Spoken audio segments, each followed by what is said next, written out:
우리는 100세 인생을 살면서 정말 많은 사람들을 만나게 됩니다. 그리고 그중 좋은 사람들도 있었겠지만 나를 함부로 대하거나 쉽게 생각하는 그런 사람들도 분명 존재했을 것입니다. 근데 가만히 생각해보면 왜 그런 특정 사람들은 나를 함부로 대하였을까요? 물론 나를 함부로 한 사람들은 정말 나쁜 사람들입니다. 하지만 그런 사람들은 모두에게 함부로 대하였던 건 아니었을 것입니다. 그들이 함부로 대한 사람들에겐 특징들이 있었다고 합니다. 오늘은 이 특징들에 대하여 알아보고 이를 통하여 더 이상 우리는 만만한 상대가 아니라는 것 확실하게 보여줘야 할 것입니다. 먼저 우리는 착함과 만만함의 묘한 경계선에 대해서 다시 짚어볼 필요가 있습니다. 착한 사람이 되면 좋은 친구들이 많이 생길 것으로 기대했지만 실제로는 그렇지 않았습니다. 착한 사람들은 진짜 친구보다는 이용하려는 사람들과 더 자주 마주치게 되는 것이 안타깝지만 현실입니다. 또한 자신을 함부로 다루는 사람들과 싸우지 못한 사람들은 결국 우울증, 불면증, 고립감과 같은 어려움을 겪을 수 있습니다. 인간관계에서 지속적으로 재앙과 같은 문제를 겪는 이유는 경계 없이 착하려고 하기 때문입니다. 처음에는 다른 사람들이 우리에게 함부로 대하는 것일 수도 있지만 만약 계속해서 그런 대우를 받는다면 원인은 오히려 우리 자신에게 있을 수 있다는 것을 알게 됩니다. 우리가 거부 의사를 표시하지 않거나 다른 사람의 마음에 맞추려고 노력하면 상대방은 그렇게 행동할 힘을 얻게 됩니다. 결국 우리 자신에게 피해가 오지 않는다는 사실을 깨달은 것입니다. 전형적인 약자의 사고방식은 타인의 기분을 맞춰서 공정한 대우를 받으려고 하는 것입니다. 그러나 이러한 기대는 종종 실망으로 끝나곤 합니다. 처음에는 조금 차가운 면이 있을 수 있지만 자신의 의견이나 가치관을 분명하게 표현하면 다른 사람들은 점점 그런 태도를 받아들이게 됩니다. 처음에는 불편할 수 있지만 시간이 지나면 서로가 편안해질 수 있습니다. 명확하게 의사를 표현하는 것은 어려운 사람으로 인식됩니다. 이때 의사표현은 다른 사람에게 상처를 주거나 자기 이익만을 추구하는 주장이 아닙니다. 이러한 태도는 반대로 다른 효과를 가져올 수 있습니다. 부드럽고 예의 바른 방식으로 자신의 의견을 표현하는 것만으로도 성과를 얻을 수 있습니다. 이는 함부로 다루기 어려운 사람의 태도입니다. 상황에 따라 반응하는 방식에 따라 함부로 다루어지는 사람이 될 수도 아닐 수도 있습니다. 앞에서 언급한 것처럼 자신의 의견을 분명히 표현하는 태도가 도움이 됩니다. 상대방이 무례하게 행동한다면 화를 내거나 화내는 것보다 차분하게 "그게 무슨 의미죠?" "네" 라고 질문하여 상대방의 말의 의미를 알아볼 수 있습니다. 이는 무례한 행동을 어느 정도 처단하는 효과를 가져옵니다. 마땅히 대처하는 사람이라는 인상을 주기 때문입니다. 가장 간단하고 가장 쉽고 가장 하기 쉬운 방법 중 하나는 바로 말수를 줄이는 것입니다.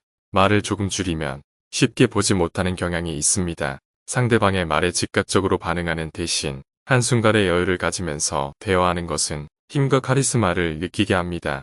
또한 개인적인 이야기를 거리를 두고 나누지 않는 것도 좋습니다. 이렇게 선을 긋는 것 자체로 상대방과의 친밀도를 줄이겠다는 의사를 보여줘 함부로 다루기 어려운 사람으로 보이는데 도움이 됩니다. 다른 사람에게 먼저 요구하는 경우나 상대방의 요구에 역제안을 할 줄 아는 것은 단지 받아들이기만 하는 사람보다는 더 강인한 인상을 줍니다. 단순히 부탁에 응하는 사람은 무력한 느낌을 주기 쉽습니다. 그러나 요구한다는 것은 수동적이지 않다는 인상을 줍니다. 필요한 때에는 대처할 수 있다는 신호로 이해됩니다. 특히 다른 사람이 부탁할 때 내 부탁을 들어주면서도 역제안하는 태도는 자기 이익을 챙기는 능력이 있고 순진하지만 속은 굳은 사람이 아니라는 것을 보여줍니다. 이런 태도의 예상과 달리 경계하는 사람들이 놀라곤 합니다. 때로는 부탁해봤자 손해라는 생각에 자신의 부탁을 철회하는 경우도 있습니다. 가장 중요한 것은 바로 거절을 잘할 줄 알아야 합니다. 소극적으로 거절하는 사람이 되면 속을 검은 사람들에게 이용당하지 않게 됩니다. 우리는 살다 보면 때로는 거절해야 했는데라는 후회를 하곤 합니다. 거절하지 못한 이유를 살펴보면 미안해서라는 이유가 자주 있습니다. 미안해서 거절하지 않으면 나중엔 더 큰 결과를 감수해야 할 수도 있습니다. 만약에 미안해서 겸연쩍이 거절하는 생각이 든다면 망설이지 말고 거절하는 것이 더 좋은 방법입니다. 거절은 어렵습니다. 그러나 거절을 시도해보면 어렵지 않다는 것을 깨닫게 됩니다. 놀라운 것은 상대방이 당연하게 받아들이고 물러나는 순간입니다. 자신은 갈등을 예상하고 고민하지만 거절했을 때는 당연히 그럴 수 있다는 반응에 놀라워합니다. 사실 부탁에 대한 거절은 자연스러운 일입니다. 이 세상에 당연한 건 없습니다. 심지어 생명의 은인이더라도 부탁에 따라 들어주기 힘든 경우도 있습니다. 오히려 거절 없이 당연히 들어줄 것이라고 생각하는 사람에게 문제가 있습니다. 이런 사람은 대책이 없고 오만한 경우가 많습니다. 거절을 통해 우리는 타인에게 자신이 그은 인간관계의 경계를 명확하게 알려줄 수 있습니다. 만약 누군가가 나를 함부로 다룬다는 느낌을 받는다면 그 원인은 대부분 내가 처음부터 제대로 선을 긋지 못했기 때문입니다. 주변 사람들이 계속해서 부탁해오는 이유도 거절할 줄 모르는 나 때문일 수도 있습니다. 거절은 편합니다. 그러나 거절하기는 쉽지 않습니다.